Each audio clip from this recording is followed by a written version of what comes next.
significantly easier than the second loop. Second loop is going to probably be a damn mess because it's really hard. I do have the world record in that too, but as far as I know, I'm the only person crazy enough to try to speedrun it so far. So we'll see how this goes. For first loop, if you're ready on the timer, 5, 4, 3, 2, 1, go. So first thing you're probably going to notice is that this game is a bit like a cross between Contra and V, because it's a one-hit death. There's shooter, it's run and gun, but as you'll see in a second, you can also flip gravity and walk on the ceiling for as long as you feel like, which is obviously a pretty important game mechanic. And it also affects certain enemies. And I just picked up two things that are going to be critically important. Gravity Fireball, which as you see turns my gravity move into a giant flaming ball of death, which unfortunately doesn't get a whole lot of use in the run because the power beam is more important. But the armor also lets me take a hit, and when I run into something with the armor power-up, it also does a ton of damage to whatever I hit. So I just killed that mini-boss by running into it. Normally it takes probably, 3 or 4 seconds to kill it. So it saves time to grab the armor power-up. And that was a boss. That was the first boss. The power beam does double damage. It will go through walls, and it's got a wider hitbox than the normal gun. So I'll be using that for 95% of the runs. Or 95% of the runtime, rather. But the Gravity Fireball does make a couple of appearances, mostly in the second loop. But I will use it one more time in the first loop as well. So this stage gimmick is that it loops vertically. Oops. So you go off the top and you come around back on the bottom. Oops, wait. I'm doing second loop strats. I've been practicing second loop way too much lately. So, sometimes I forget, oh wait a minute, it's not second loop, stuff is in a different place. Because second loop does a lot of things differently. So I'm picking up the armor power-ups in certain spots because I'm going to be using them for running through the invincibility period that it grants me. These swinging doors are instant kills even if you have a gravity power-up, because they're a crush death, and crush deaths count as... crush deaths are instant kills in this game. Okay, so this guy is pretty pattern-based, but he sometimes does weird things, so let's see how he goes.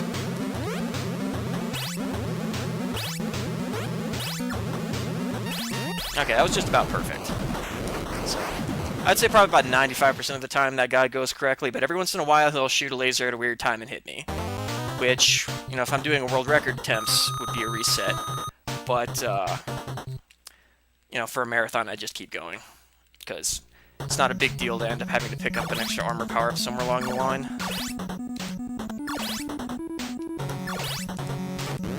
And in case you didn't notice, the parallax scrolling that they put into this game is pretty crazy for an NES game. I basically got 3 loops. Wow, I'm an idiot. I totally forgot to grab something important.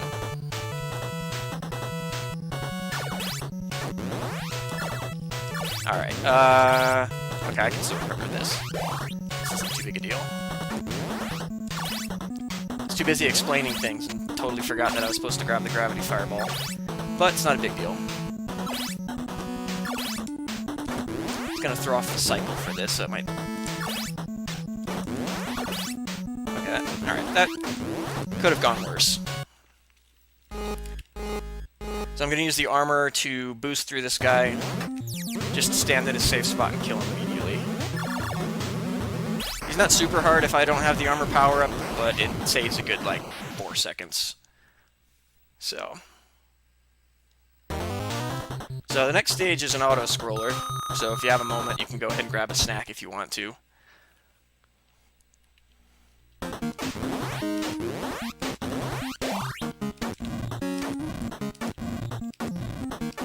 There's not a whole lot to say about this stage.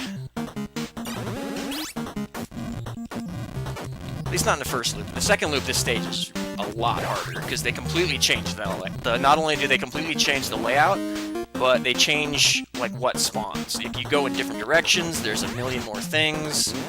In the second loop, everything has more health, and you shoot more shots. This level is completely different in the second loop.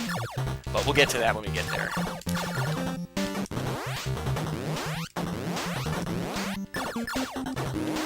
And these green spinning things are completely indestructible, and they hurt you if you touch them, unless you have a gravity fireball, because the gravity fireball actually makes you invincible to just about everything. It does not make you invincible to crush deaths, unfortunately, but it makes you invincible to basically everything else. And there's actually a trick you can do. Like normally when the gravity fireball does a ton of damage compared to most other weapons in the game. Actually, I need to concentrate for this real quick. It is a bit annoying. Okay, perfect. So Gravity Fireball does more damage than anything else in the game, but unfortunately you have to run into whatever it is you're trying to damage, which means that if it doesn't die to the Gravity Fireball, there's a good chance that it'll screw you up when you land. This is the one time in the run you're going to see the shield. It's totally useless for a speed run, but I grab it, and now it's gone. I have to give it its moment in the sun. It's the only time it gets used. But anyway, so the Gravity Fireball does the most damage out of anything in the game, but if you land with the Gravity Fireball, it turns the Gravity Fireball off, and then if whatever you're running into isn't dead by the time you land, it'll hurt you. However, there's a 2-frame window where you can flip the Gravity Fireball again. Unfortunately, there aren't that many places where it's useful. So it's not really something that comes into play in a real-time speedrun. In a TAS setting, you can actually, since you can flip every second frame, which is basically humanly impossible, but in a TAS setting you can skip through huge sections of the levels by just like barreling through things that would normally kill you. But sadly, I don't know of anybody who's capable of flipping 30 times per second, so it's not usable in a real-time setting. This boss is a little weird. It's got 2 toothpaste laser shooters on the top and the bottom that you can kill, but you don't have to. You can just dodge their shots and kill the red thing in the center, and that's enough to get the boss dead. And now here comes the stage where most runs die, because these lasers are on a fixed cycle, and if you miss one, it'll cost you at least 3 seconds. So you have to make sure that you can get through the lasers fast enough to get the right cycle, otherwise you'll have to wait. Okay, so that was actually not quite what was supposed to happen there. I think I must have mistimed something, but it's not a big deal. Just means I need to get this instead. So that would have been a reset in a record attempt. So I'm not quite sure what went wrong there. So I need to shoot these guys in a particular pattern so that their death wave goes in the right spot, and well, there's another mistake. Otherwise, I have to waste more time dodging them. So I'm gonna kill this thing. It's gonna get in my way. Whoop! And I went too early. Great. I went like a split second too early. Oh well. If I was gonna die anywhere, it was gonna be here, so I'm not too upset about that. Although that does waste a good 20 seconds or so.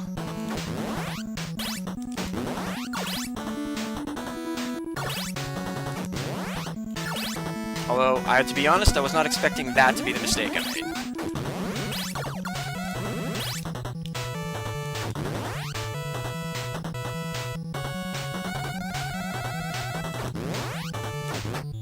Alright, so I'm going to use the armor invincibility to just run through and get to the boss. So this is another run ender right here, because this guy isn't like 100% random, but he's random enough that he sometimes can be kind of hard to react to. And if he gives you a bad pattern, he can shoot you in ways that are basically impossible to dodge if you're going for world record strats. So that was okay. Ideally, I want to kill him before he turns red the second time. But that was only like maybe a couple seconds slower than it should have been. Lost way more time dying, so. And this stage is a great way to give yourself a headache. Thankfully, it's relatively simple once you know the route through it. Oh look, the shield is back. Oh wait, no, he's gone again.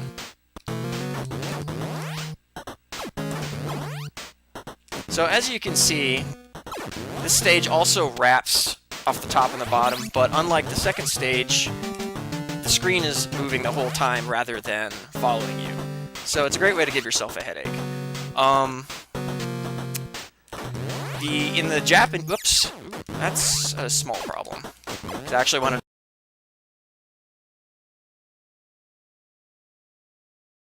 to save that armor for the boss rush, but it's not a big deal. It just means you guys get to see the backup strat for the stage 3 boss when I get there. So in the Japanese version of this game, there's actually barriers of death off the top and the bottom of the screen, which completely changes the route you have to take to that level. I've never bothered to actually figure that out, because I don't own a Japanese cart, but it is a consideration for version differences.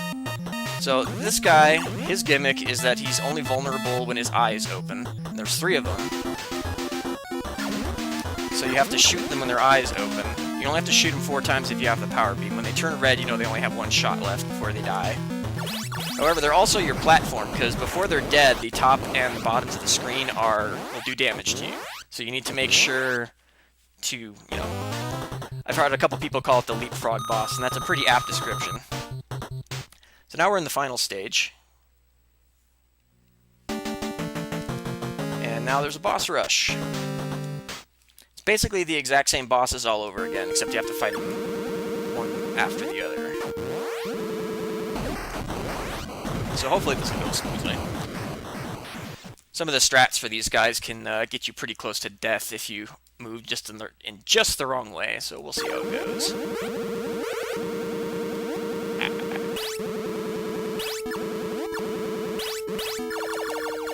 Alright, that was a bit messy, but I didn't die. Good enough. Alright, so apparently there was a stream hiccup at some point. Hopefully that didn't mess up things too much. So now I just wait for it to come down, stand in the safe spot, and he's dead. So if I had kept the armor power from stage 6, I would have just been able to barrel through that guy again and stand in the safe spot. Would have saved me a few seconds. But not a big deal.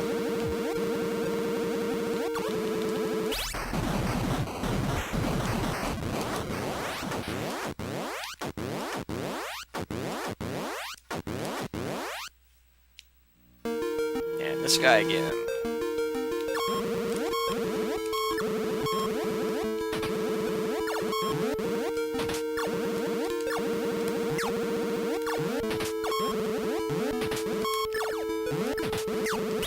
Alright. And now the leapfrog boss. Alright, so after I kill this boss, get ready on the timer, because the final boss is pretty short.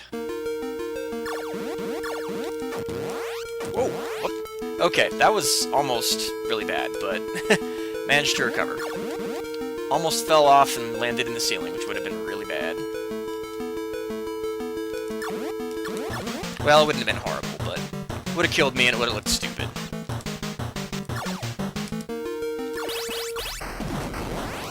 Alright, so get ready on the timer, whoever's manning it. This is the hardest final boss in the universe, but he's also really fast. Time.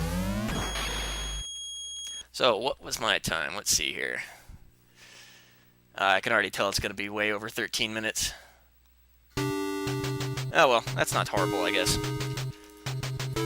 Worse than I wanted, but what can you do?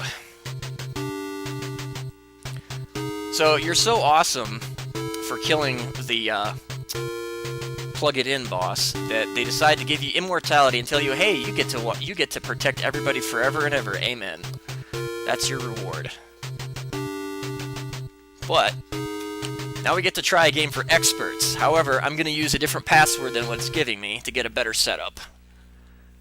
So get ready on timer, because we're about to kick it into high gear here.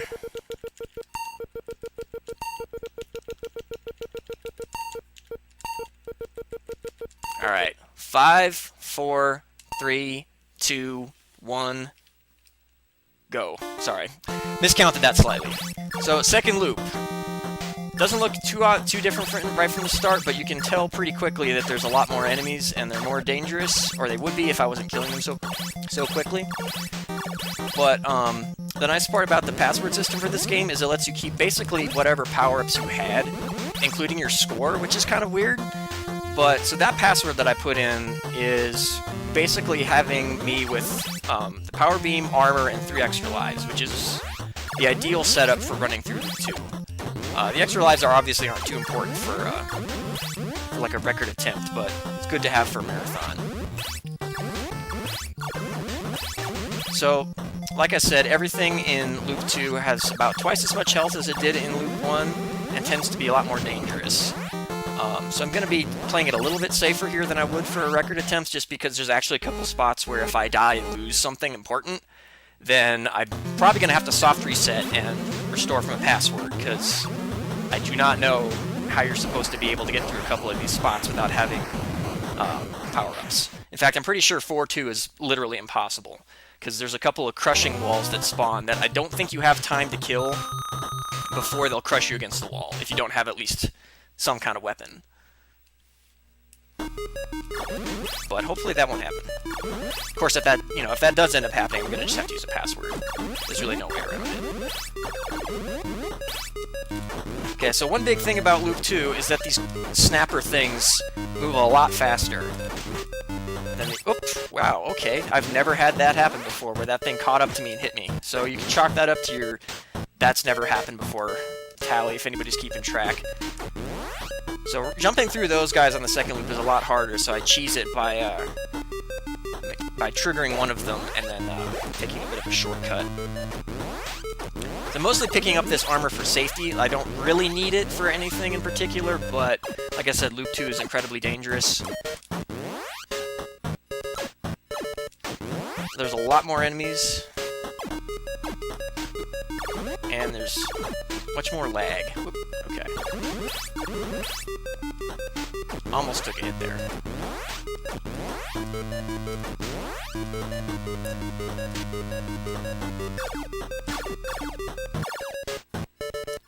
So there's a lot more enemy lag in Loop 2 just because there's a lot more enemies.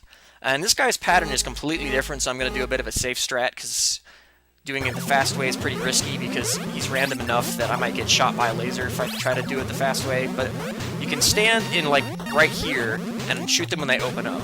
For some reason, their hitboxes actually change when they open up. You cannot, however, shoot through those gold floors and ceilings right above them, so you can't shoot directly into them, but you can shoot just a little bit to the side if you have the power beam, and whenever they open up, you can shoot them that way. So that's a safe strat. It takes maybe 4 or 5 extra seconds, but like I said, the dangerous strat is pretty unpredictable. So, and unlike the first loop, the rail cars in this level have enough health that they're basically impossible to kill before they get to you. However, you can just kind of blaze through them with the fireball. So that's why I'm going to be using the fireball for this stage. Pick up this extra life just for safety. Prepare yourself for massive incoming lag in this part right here. There's about 1 million enemies that spawn on screen and they all shoot at you.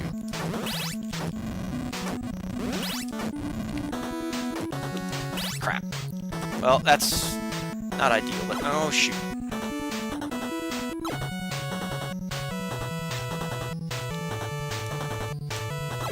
Okay. That was almost really bad, but made it through. I had to wait for the cycle because there's basically no way to get through that quickly without having an armor power-up. So I had to do my backup strat. So that guy's way more dangerous on Loop 2 because I don't know if you noticed how fast his little satellites were spinning, but it's nearly impossible to thread the needle. So you either need to have a fireball or an armor power-up to get through them, and the fireball makes the stage easier, so I might as well just use the fireball. So as you can see, this is already quite different than first Loop's auto-scroller.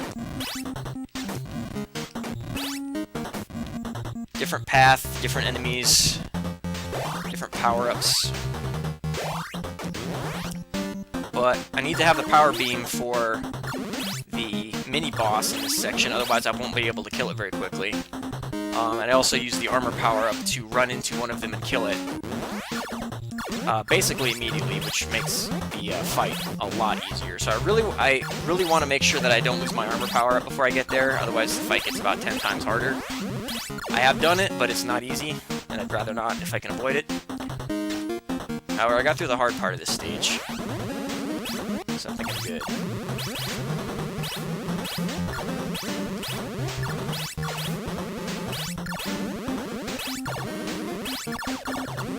Makes you hang out here for way too long fighting those things. Alright. So I'm gonna use my armor power-up to instantly kill one of these 4 things. This is the jump rope boss, as a couple people in my stream have called it.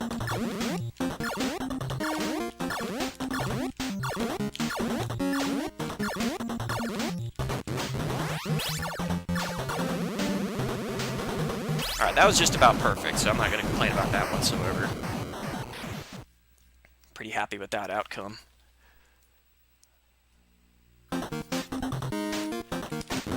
Alright, so this part's actually, I would say, easier, because for one thing, it's just the layout is a bit easier, plus I don't have to make sure to hold on to my armor power-up, although it does make stage 5 a bit faster if I can hold on to it until the end of stage 5. So this is the part I was talking about where I'm convinced it's impossible to get past without having a weapon, because I don't think you can kill these walls fast enough before they crush you, and they spawn one right after the other.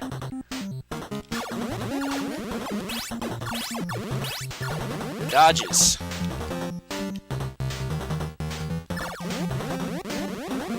This part's a little annoying, because that guy on the right there, you can't kill him before he gets off the screen, and he causes a ton of lag. So you may as well just let him live and eat the lag, because realistically you're not gonna kill him before he ends up leaving the screen anyway, so.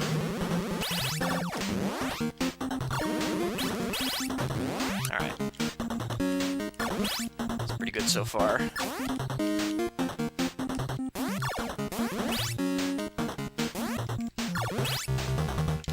Alright, this guy is a lot more dangerous on Loop 2 also because he moves a lot, both he and his laser shooters move a lot faster, plus he's got twice as much health.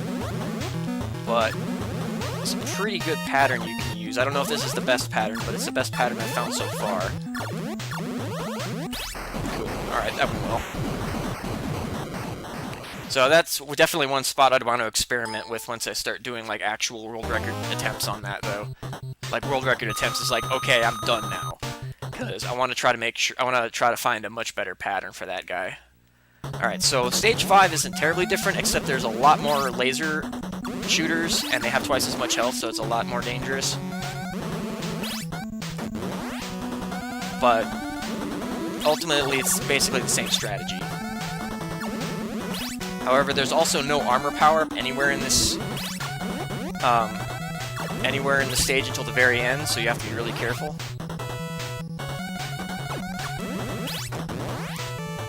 That guy just for safety.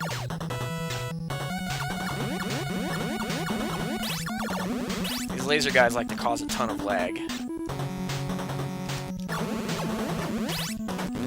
Alright, so that thing that's chasing me there, if that catches you, it's instant death. It counts as a crush death. It moves pretty fast on the second loop, so you can't dawdle in this stage at all. So this part's a little annoying because I want to try to make sure I get... Okay, good. So I want to make sure that there's still 3 of those wave things on the screen before I get...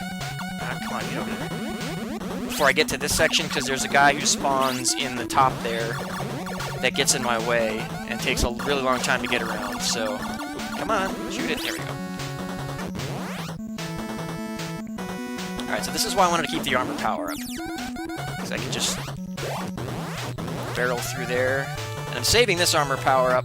Well, I wanted to save that armor power up for the boss, just in case he did something screwy, because his shots move a lot faster in the second loop.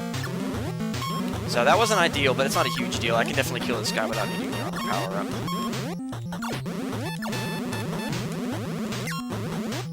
But his shots move pretty fast, so it would have been nice to have the extra breathing room. But it doesn't matter. Okay, he's dead. Alright, so if you thought this next stage was headache-inducing on the first loop, it's even worse on the second loop, for a couple of reasons. So the first part of it in the first loop, it always scrolled the same direction. In the second loop, it scrolls depending on which direction you have gravity flipped. However, it is otherwise totally identical to the first loop. So you can basically take the same route through it that you did in the first loop. It's just more confusing because the screen is moving in a different way. However, the second loop, the second part of it is a little bit different because not only does it move faster, but it only moves when you're on the ground, for whatever reason. I want to get this one. I need that armor power up for the boss rush, otherwise I seriously will not be able to do the boss rush. So if I take an accidental hit, I'm gonna have to redo at least part of stage 6 again.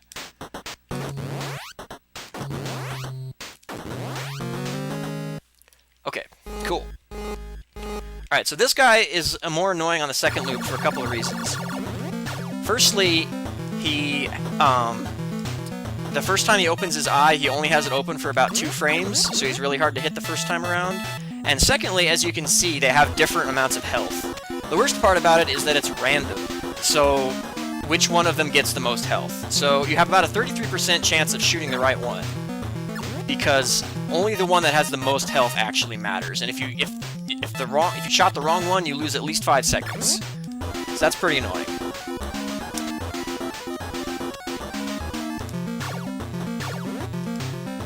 So now we just basically play the leapfrog game for an extra long time while I wait for them all to turn red, and then I can shoot all 3 of them. I can do this if I accidentally destroy one of these guys, but it's really dangerous. I really don't feel like trying it. So, just playing it super safe here. Alright, so I'm gonna wait for him to open his eye again. Alright, cool. So now we're on to the second loop boss rush. And if I take a hit before I get to the third boss, I'm gonna have to reset and restore from a password, which will waste a bit of time. So let's just hope that doesn't happen. Because the first boss can actually troll me a bit, depending on his shot pattern. Like, he can shoot me in a way that's really hard to avoid. But I can do something a bit safer than the normal strat if I have to. Okay, wow, that was super dangerous, but he didn't shoot me, so good enough.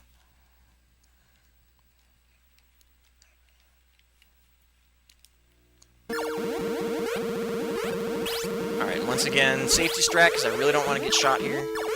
There we go.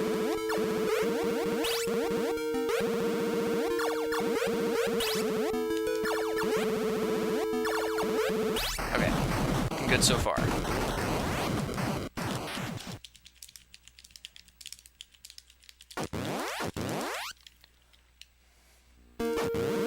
Okay, so that is why I needed to keep the armor power up, because that guy is borderline impossible to avoid his shots, and while the gravity fireball will get you in his safe zone, the gravity fireball kills all the other bosses way slower.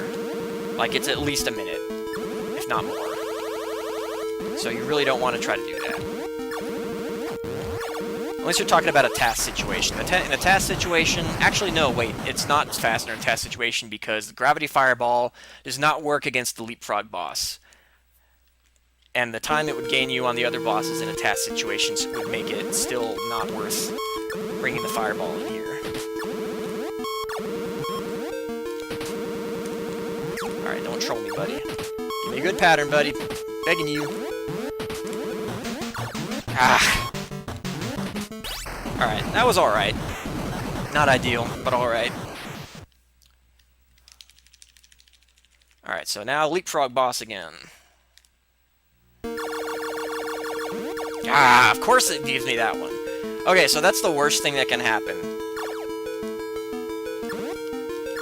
To have the weak one be the one that you shoot first. Although I guess it doesn't matter too much as long as shooting the middle one or the weak one, but the worst part about shooting the weak one first is that you immediately know it gave you bad RNG.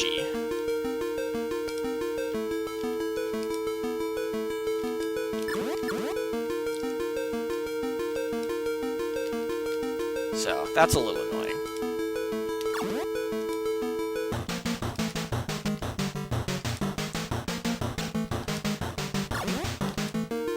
chill out for a little bit on this guy. Because other than random health, he's no different than the first loop.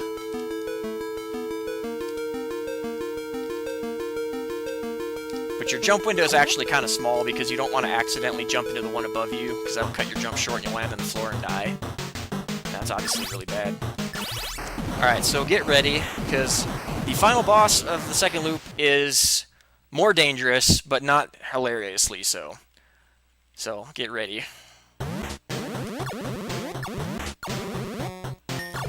Because he actually... Ah, damn it! He actually shoots at you on the second loop.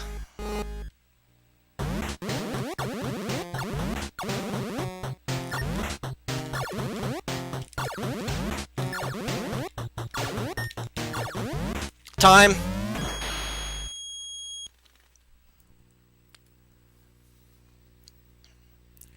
Alright, so that was second loop of Metal Storm. Hope you guys enjoyed it. Let me see what my time was. That was actually really good compared to my current record. See just how good it was.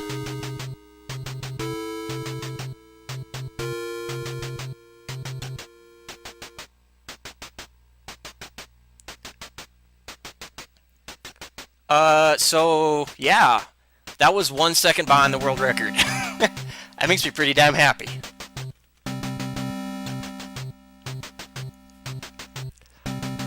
So my sum of best is currently about 1525, so there's still a lot that can come off of this run. But damn! 1 second behind the world record in a marathon run is fucking amazing.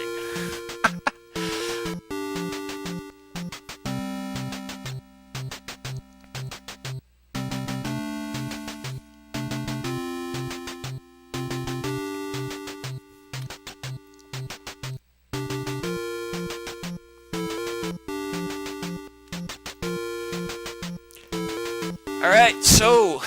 I don't know who's up next. Oh, it's probably, Guardian Legends. You guys...